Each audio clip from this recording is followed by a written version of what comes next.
어제는 가룟 유다가 배반하고 예수님이 잡히시는 장면을 묵상했습니다. 그 일을 통해서 하나님의 뜻을 이루라는 제목으로 말씀을 살펴봤습니다. 하나님의 뜻을 이루기 위해서 우리는 가룟 유다와 같은 사람을 용납해야 하고, 그리고 무력을 사용해서는 안 되며 우리가 희생해야 한다고 했습니다. 오늘은 예수께서 잡히셔서 대제사장 가야바의 뜰로 끌려가서 이 재판을 받는 장면이 나옵니다.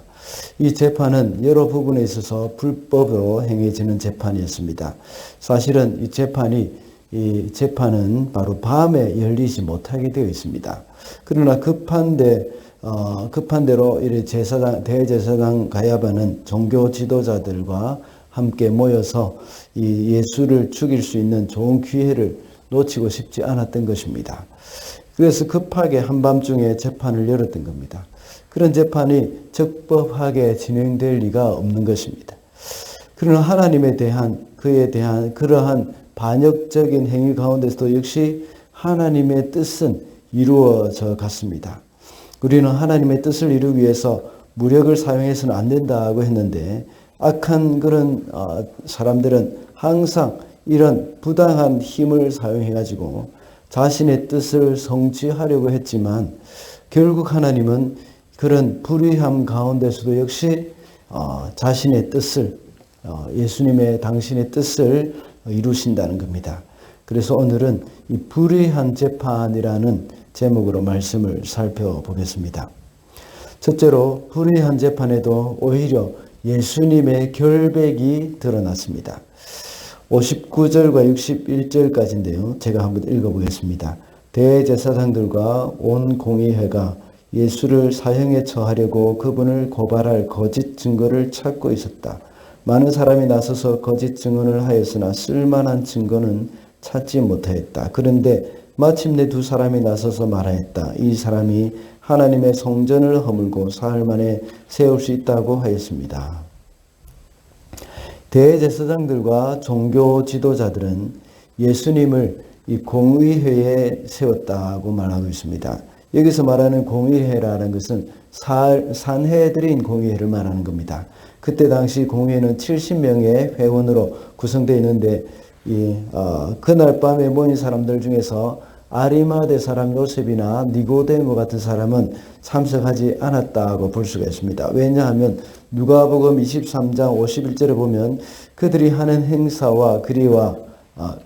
하는 결의와 행사에 찬성하지 않았다고 나와 있습니다. 왜 그랬겠습니까? 오늘 본문에 보면 그 내용이 나옵니다. 예수님을 고발한 그 거짓 증거를 찾고 있었다는 것인데, 그 많은 사람들이 나서서 거짓 증언을 하였다고 말합니다. 그리고 또한 처음에 말씀드렸던 것처럼 이 산헤드린 공회는 저녁에 밤에는 열리지 않습니다. 이런 거짓 증언과 불의한 재판 가운데서 그들은 함께 동조할 수 없는 것입니다. 그런 거짓 증언은 또 다 쓸만하지 못하였다고 오늘 본문에서 말씀하고 있습니다. 그나마 61절에 보면 쓸만한 증언이 나오긴 했는데, 그것은 예수께서 이 성전을 허라 내가 사흘 만에 다시 일으키리라고 하신 그 말씀입니다. 그런데 이것은 아무 문제가 되지 않는 겁니다. 예수께서 직접 성전을 허신 것도 아니고, 그리고 또 성전이 허물어진 것도 아닙니다.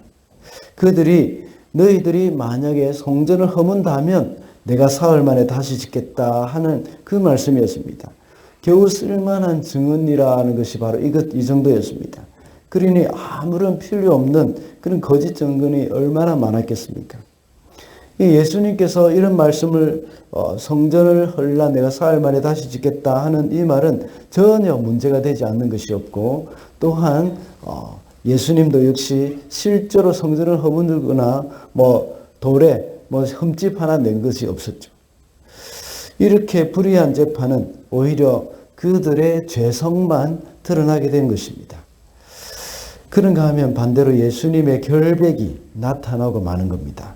62절과 63절에 나오는 말씀을 볼 때 예수님께서는 그런 거짓 주장에도 불구하고 한마디도 대꾸를 하지 않으시고 침묵만 지켰다고 나와 있습니다.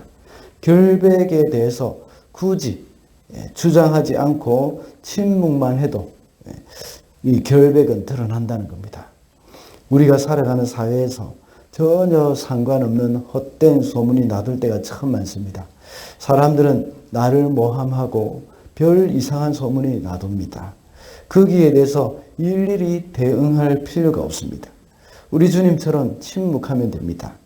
하나님이 알아서 판결해 달라고 하고 또 이 사람에 대해서는 침묵을 하는 것입니다. 그것이 바로 우리 성도들이 해야 할 일이죠. 우리는 항상 나 자신에 대해서 변명을 하려고 그렇게 노력을 할 필요는 없습니다. 그렇게 할 경우에는 오히려 그것이 더 많은 소문을 일으키게 하고 그 헛된 소문은 잠잘 수가 없습니다.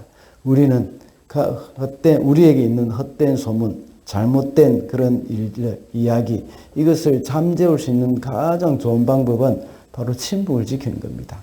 모든 것을 하나님께서 판단해 주신다는 그런 생각으로 침묵을 지키고 하나님만 의지할 때에 하나님은 우리의 결백을 드러내 주실 것입니다. 이것이 바로 예수님의 방법입니다. 둘째로 불의한 재판에서도 예수 그리스도가 누구인지 드러납니다. 63절과 64절입니다. 그러나 예수께서는 잠자코 계셨다. 그래서 대제사장이 예수께 말하였다. 내가 살아계신 하나님을 걸고 그대에게 명령하니 우리에게 말해 주시오. 그대가 하나님의 아들 그리스도요. 예수께서 그에게 말씀하셨다. 당신이 말하였소. 그러나 내가 당신들에게 다시 말하오.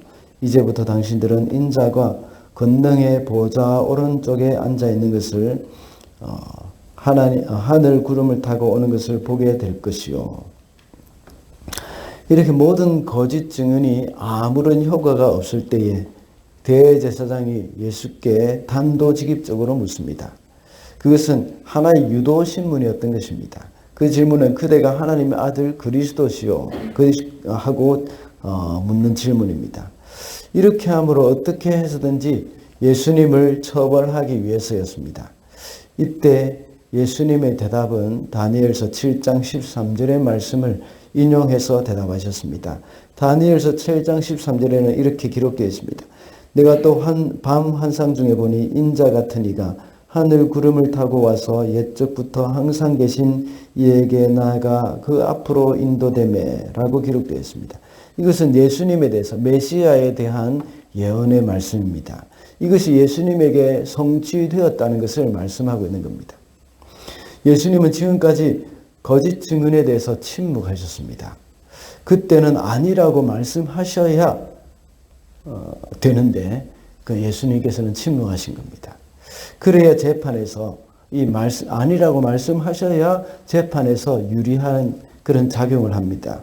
그리고 방금 읽은 63절의 말씀과 같이 당신이 하나님의 아들 그리스도냐고 물을 때는 그때는 침묵하셔야 재판에 오히려 유리합니다. 그런데 예수님은 그렇다고 말씀하셨을 뿐만 아니라 다니엘서의 말씀까지 인용해서 더 확실하게 대답을 하셨습니다. 사실 예수님은 살기 위해서는 이때 대답을 하면 안 되죠. 그러나 대답을 하신 이유가 뭡니까? 그리스도께서 메시아이심을 확실하게 계시하기 위해서입니다. 그리고 예수님을 고소하는 자들로 하여금 자신을 죄인으로 확정할 수 있는 그들 입장에서 죄인으로 확정할 수 있는 분명한 증거를 제공해 주기 위해서인 것입니다. 예수님께서는 그들에게 유리한 재판을 도와주신 것입니다. 왜냐하면 예수님이 이 땅에 오신 목적은 바로 십자가에 못 박혀 돌아가시는 것이기 때문입니다. 이렇게 함으로 예수님이 누구신지에 대해서 분명하게 드러났습니다. 이 말씀으로 인하여서 오고 오는 세대에 예수님이 바로 메시아이심을 모든 세대 사람들에게 다 증언하며 나타내신 것입니다. 이렇게 할 때에 이 사람들은 정말 하나님을 두려워했다면 이 예수님의 증언, 내가 바로 메시아라고 하시는 이 말씀에 대해서 두려워했어야 했습니다. 그러나 그들은 하나님도 두려워하지 않았고 그 말씀도 두려워하지 않았습니다. 그래서 우리 주님이 바로 메시아이심을 우리는 그것을 알게 되고 구원을 얻게 되어지는 겁니다. 저는 앞에 대지에서 자신에 대해서 변명을 할 때는 침묵하라고 했습니다. 그런데 이번에는 대답하여야 할 때가 있습니다. 그것은 진리에 대한 것입니다. 오고 오는 세대가 구원을 얻게 될 수 있는 진리에 대해서는 우리가 자신에게 불리하게 작용을 한다고 해도 우리는 대답을 해야 합니다. 나중에 예수님의 제자들이 이 성령을 받고 세상에 복음을 전파할 때도 그러했습니다. 비록 베드로는 처음에는 예수님을 모른다고 우리 오늘 저녁에 본문인데 이 예수님을 모른다고 부인했지만 나중에 성령을 받고 나서는 예수님을 부인하지 않았습니다. 예수님을 증언하다가 그들은 장렬하게 죽음을 당했던 겁니다. 우리도 역시 세상에 어떠한 불리한 상황이 온다고 하더라도 예수님을 메시아라고 시인하는 일에 대해서는 우리는 머뭇거려서는 안 됩니다. 우리의 말을 통해서 그리고 우리의 삶을 통해서 그리스도의 주 되심을 선포하는 삶을 살아야 하는 겁니다. 그러므로 우리의 삶을 통해서 이제는 예수 그리스도께서 주 되신다는 사실, 그것을 만방에 알리는 그런 삶이 이루어져야 합니다. 마지막으로 불의한 재판에서도 하나님의 뜻이 이루어집니다. 66절입니다. 여러분의 생각은 어떠하오? 그러자 그들이 대답하였다. 그는 사형을 받아야 합니다. 64절에 나와 있는 예수님의 대답이 결국 예수님을 죽음으로 몰아가게 했습니다. 이것은 불의한 자들의 행하는 불의한 재판입니다.